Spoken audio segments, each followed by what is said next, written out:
मैं आपको एक वाक़या सुनाता हूँ। हमारे एक दोस्त थे DHA में, अब दुबई में होते हैं। तो माशाल्लाह उनका एक इस्लामिक सेंटर था, तो वहाँ पर बहुत लोग आते थे। तो वहाँ पर उनके एक दोस्त आए, बहुत अरसे बाद उन्हें मिले, और उन्हें पता लगा कि इनकी वालदा बीमार हैं, हार्ट अटैक हुआ है, हॉस्पिटल में हैं, काफ़ी अरसे से हैं। तो उन्होंने हाल चाल पूछा और उन्होंने फिर वालदा की खैर खैरियत पूछी। माशाल्लाह वालदा ठीक थी। तो फिर उन्होंने उनसे क्वेश्चन किया कि आप नमाज़ पढ़ते हैं, मतलब दुआ करते हैं, वालदा के लिए नमाज़ पढ़ते हैं? तो उन्होंने कहा कि नहीं, नमाज़ पढ़ने का नहीं टाइम मिलता। बस उन्होंने एक उज़र पेश किया कि नहीं पढ़ पाता। तो उन्होंने कहा कि सही बताएं, जुम्मा आपने कब पढ़ा है? तो उनके लाइफ़स्टाइल से पता लग रहा था कि जुम्मा भी नहीं पढ़ा, काफ़ी अरसा हो गया। तो शर्मिंदा हो गए थोड़े, कहते कि नहीं, जुम्मा भी नहीं मैं पढ़ सका। तो फिर उन्होंने कहा कि नहीं, आप अल्लाह का शुक्र फिर कैसे अदा करते हैं? अल्लाह का शुक्र अदा हमारे नज़दीक यही ना कि नमाज़ पढ़ के है, ये एक जेस्चर है अल्लाह का शुक्र अदा करने का। तो आप अल्हम्दुलिल्लाह, सुभान अल्लाह नहीं कहते अल्लाह के बारे में? तो ही सेड कि मैंने उनसे कोशिश की ये कहलवाने की कि आप चलें अल्लाह का शुक्र अदा कर दें, वालदा को अल्लाह ने सेहतयाब कर दिया है। तो ही सेड कि मैंने अपनी आंखों से देखा कि उनसे अल्हम्दुलिल्लाह उगला ही नहीं जा रहा था, कहा ही नहीं जा रहा था उनसे अल्हम्दुलिल्लाह, ज़ुबान पे नहीं आता। जब तौफीक ही नहीं है अल्लाह की तरफ से, तो ये वाक़या सुनाने का ये मतलब नहीं है कि हम उनकी कोई यहाँ पर बैठ के बुराई करें। हम उनके लिए दुआ करते हैं कि अल्लाह ताला उनको भी तौफीक दें, उनको भी दीन की तरफ लेकर आएँ। लेकिन ये बहुत इबरतनाक वाक़या है कि ज़ुबान पे भी उसी के आता है जिसे तौफीक है। तो अल्लाह से तौफीक मांगनी चाहिए कि मेरा दिल सख्त हो गया है, मेरी ज़ुबान पे चीज़ नहीं आ रही, नमाज़ पढ़ने का दिल सपोज़ किसी का नहीं करता, तो दुआ करें। लास्ट टाइम हमने एक दुआ सीखी थी, रब्बी आइन्नी अला ज़िक्रिका व शुक्रिका व हुस्नि इबादतिक। यही तो वो दुआ है कि अल्लाह मुझे इबादत में हुस्न अता फरमा। तो मेन चीज़ है दुआ का करना। जिस बंदे ने दुआ के लिए हाथ उठा लिया, मैं आपको बता रहा हूँ, उसकी ज़िंदगी चेंज हो जाएगी। ये अल्लाह का वादा है। सूरह अनकबूत में वर्स 65 में अल्लाह ताला कहते हैं कि जो भी हमारे रास्ते में जिहाद करेगा, चलेगा, तो हम उसके लिए रास्ता हमवार करेंगे, हम उसके लिए रास्ता खोलेंगे। मैं आपको मिसाल देता हूँ कि 2018 में दिसंबर में हमने उम्रे पे जाना था। ये बिलाल भाई बैठे हैं, ये भी इसी तरह अगले साल गए उम्रे पे। एक ग्रुप ने जाना था।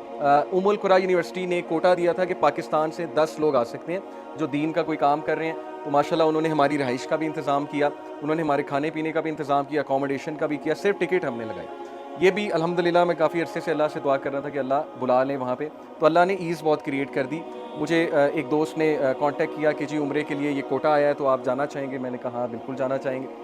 तो अल्लाह ने मेरे लिए तो ईज़ क्रिएट की, लेकिन अब मैं जो बात आपको सुनाने लगा हूँ वो है असल बात। मेरे हेड टीचर जहाँ पे मैं काम करता हूँ, वहाँ पे हेड टीचर जो हेड मास्टर है, वो मेरे बड़े अच्छे दोस्त हैं। तो मैं उनके ऑफिस में बैठा, वैसे ही मैंने जाके कहा कि सर मैं उम्रे पे जा रहा हूँ और ये कोटा आया हुआ है। तो मैं एक्चुअली उन्हें छुट्टियाँ देने गया था कि शायद 1-2 दिन मुझे छुट्टी करनी पड़े। सर्दियों की छुट्टियाँ तो हैं, लेकिन मुझे उससे पहले निकलना पड़ेगा। तो वो एकदम हैरान हुए, कहते कि ये क्या कोटा है, आप मुझे इसके बारे में बताएं। तो मैंने जब उन्हें बताया तो उन्होंने कहा कि यार आप यकीन करें, मैं अल्लाह से सेम आपके लिए दुआ कर रहा था कि अल्लाह मुझे भी बुला ले।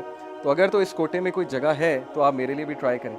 तो मैंने उसी वक्त वहाँ बैठे बैठे व्हाट्सएप पे उन दोस्त को मैसेज किया जो ये अरेंज कर रहे थे, और मुझे उम्मीद नहीं थी कि होगा, क्योंकि ज़ाहिर है कि उन्होंने कहा था कि ख़ास किस्म के लोग जो दावा में इन्वॉल्व हैं वो जाएँ।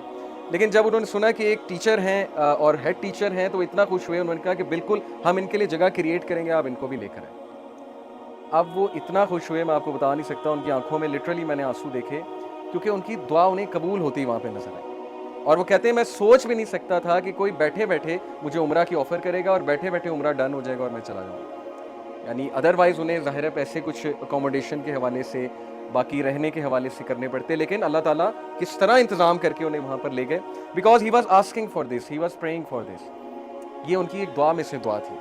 इसी तरह मेरे एक और कोलीग हैं, वो हज की दुआ कर रहे थे, और माशाल्लाह हज के लिए वो प्रिपरेशन कैसे कर रहे थे कि उन्होंने एक बॉक्स बना लिया। उस बॉक्स में जितनी भी उनकी वो पॉकेट मनी से आती थी बचत या सैलरी से आती थी, उसमें से 5000 10,000 जितना वो रख सकते थे वो रखते जाते थे। अल्लाह को उन्होंने सिर्फ इंटेंट शो की और दुआ शो की, और अगले साल अल्हम्दुलिल्लाह वो हज पे गए। It's all about what you pray for और व्हाट यू इंटेंड फॉर, और कितनी उस इंटेंशन के लिए आप मेहनत करते हैं, असल चीज़ ये है। तो इसलिए थोड़ा सा पैराडाइम शिफ्ट करें अपनी दुआस का।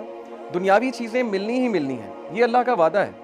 मेरे एक टीचर कहा करते थे कि दुनिया का वादा है, आखिरत का वादा नहीं है। दुनिया का वादा काफिर से भी है, वो बगैर दुआ के भी उसे मिल जाती है। नॉन मुस्लिम्स आपने देखा है, अल्लाह देते हैं उन्हें। जब वो मेहनत करेंगे, उन उसूलों पे चलेंगे, डिसिप्लिन रहेंगे, ऑनेस्ट रहेंगे, बिल्कुल मिलेगा। और मिलता है। वेस्ट ने कितनी तरक्की की, ठीक है, अच्छी बात है, उन्होंने तरक्की की क्योंकि वो उन रूल्स पे चले जो तरक्की के थे, तो अल्लाह ने दिया। लेकिन हिदायत और आखिरत हर एक के लिए नहीं है, इसलिए हिदायत की दुआ कीजिए। तो आज का टॉपिक इंशाल्लाह हिदायत है। थिंग्स दैट मैटर में हिदायत बहुत मैटर करती है। हमें अपने लिए, अपनी औलाद के लिए 100 साल का विजन बनाएं कि 100 साल बाद मैं अपने आप को कहाँ देखता हूँ। میں میرے بچے ان کے اور ان کے بچے 100 سال بعد کیا مسلمان ہوں گے، کیا ہدایت میں ہوں گے، کیا دین پر ہوں گے، کیا اللہ رسول کا نام لینے والے ہوں گے، دعویٰ کا کام کر رہے ہوں گے، کیا ہوگا 100 سال بعد آپ کے مائنڈ میں کیا آتا ہے؟ یہ سوچنا چاہیے ہم سب کو۔ تو ہدایت کے بارے میں انشاءاللہ میں آج آپ سے 6 سائنز ڈسکس کروں گا، 6 signs that you are on ہدایہ۔ بہت سے لوگ جاننا چاہتے ہیں کہ کیا اللہ ہم سے خوش ہے یا ہم ہدایت پر ہیں، ہمیں بتائیں، کوئی سائنز بتائیں کہ ہم ہدایت پر ہیں۔ تو انشاءاللہ میں 6 سائنز آپ سے ڈسکس کرتا ہوں۔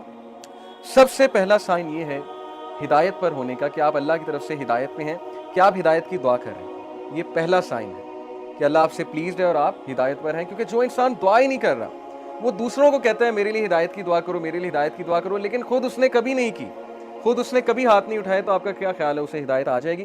اللہ یہ کہ اللہ تعالیٰ بہت بڑا احسان اس پہ کر دیں، کو بہت ہی اس کی بات انہیں پسند آ جائے، ادروائز بہت مشکل ہے۔ تو سب سے پہلا سائن یہ کہ یو آسک اللہ فار ہدایہ یور سیلف، اور اس کے لیے دعا ہے، اور وہ دعا کیا ہے؟ ربنا لا تزغ قلوبنا بعد اذ ہدیتنا وہب لنا من لدنک رحمہ انک انت الوہاب۔ سورہ آل عمران چیپٹر نمبر 3 ورس نمبر 8 کہ ہمارے رب ہمارے دل کو مت پھیریو جبکہ تو ہمیں اسٹریٹ پاتھ پر لے آیا، ہدایت پر لے آیا، ہمیں استقامت دیجیے، اور ہم تجھی سے مانگتے ہیں، بے شک تو ہی بانٹنے والا ہے، تو ہی اپنی رحمت دینے والا ہے، انک انت الوہاب، بے شک تو ہی سب کچھ بانٹنے والا، دینے والا ہے۔ تو یہ دعا استقامت کے لیے اور ہدایت مانگنے کے لیے بہت امپورٹنٹ ہے۔ جب بھی آپ دعا کی قبولیت کے اوقات ہیں نا، جیسے رین آفٹر رین، یا سفر کے دوران، یا اذان اور اقامت کے دوران، تو اس دوران اس دعا کو ضرور اپنی لسٹ میں شامل کریں۔ بہت جامع دعا ہے کہ اللہ مجھے کبھی بھی میرے دل کو پھیریو نہ، کیونکہ مقلب القلوب اللہ ہے، اللہ کی 2 انگلیوں کے درمیان انسانوں کے دل ہیں، اور اللہ چاہے تو دلوں کو پھیر دے، اور جب دل پھر جاتے ہیں تو پھر نیکی نیکی نہیں لگتی، بدی بدی نہیں لگتی، اور پھر دل کی کنڈیشن بہت عجیب ہو جاتی ہے۔